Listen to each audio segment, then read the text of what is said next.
Hello students, this video is about some basic elements of poems. A poem can contain many elements to give it structure. Rhyme is perhaps the most common of these elements.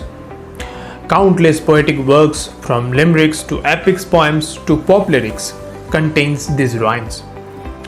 But equally important is meter, which imposes specific length and emphasis on a given line of poetry.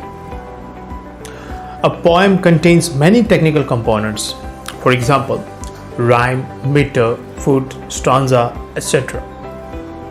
In this video, we are going to understand these technical aspects of poetry, which can be anything from limericks to epic to pop lyrics. But the most unique component of poem which establishes a regular pattern or system in poetic lines is meter. So what is meter?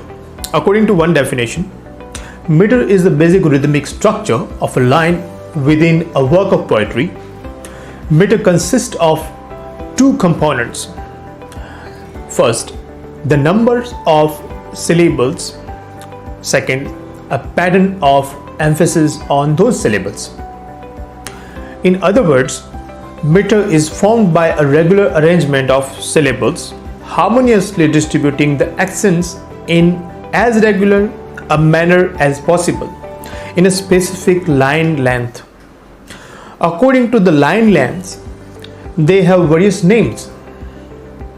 For example, monometer, a line consisting of 1 foot.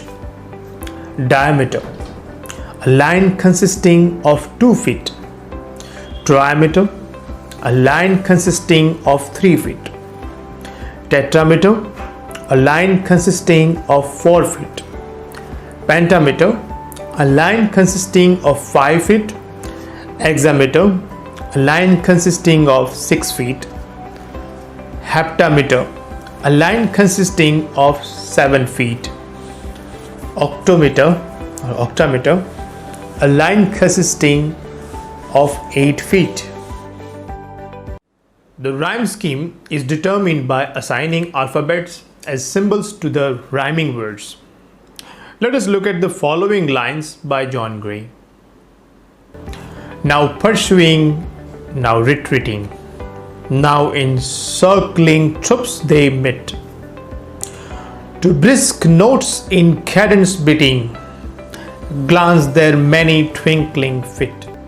It will be seen that the rhyming words are retreating, beating, meet, feet. Retreating comes first, is assigned the alphabet A, and beating, which rhymes with it, is assigned the same alphabet. Meet, which follows retreating, is different from it and is assigned the next alphabet B. And the fit, which rhymes with it, is also assigned the same alphabet. So the rhyme scheme of the line will be AB, AB. Male masculine single rhyme. In this form of rhyme, the last syllable is accented, as in the following lines. Ever let the fancy roam, pleasure never is at home. Both roam and home are accented. Let's keep this mark under consideration for accent. The mark for full accent, the mark for no stress, the mark for a partial stress, and the mark for a syllable that is subject to elision. As the name single suggests, this form of rhyme has a monosyllable at the end, which is stressed.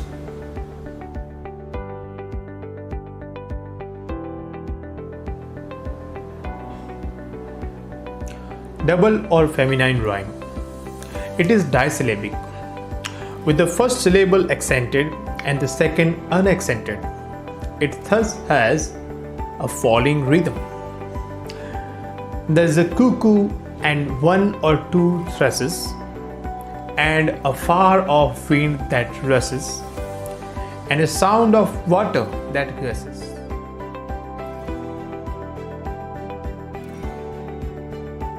Internal rhyme. It is a rhyme of words within a line.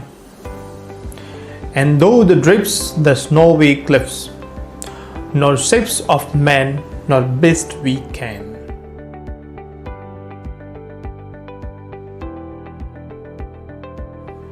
I rhyme. These are the rhymes which seem so apparently, but are not so in pronouncing. That is, their spelling might be the same, but are not pronounced differently. Example: key, they, rough, thorough. Couplets. In couplets, two successive words rhyme. The rhyme scheme is AA, PB, CC, DD, and so on.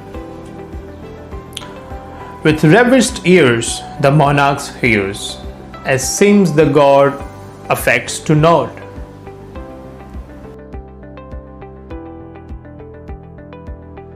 Heroic couplet. In heroic couplet, two successive lines, each comprising 10 syllables and alternating in unaccented and accented syllables, rhyme. Two lines make a complete sense. The curfew tolls the knell of parting day. The lowing herd winds slowly o'er the lea. The ploughman homewards plods his weary way and leaves the world to darkness and to me.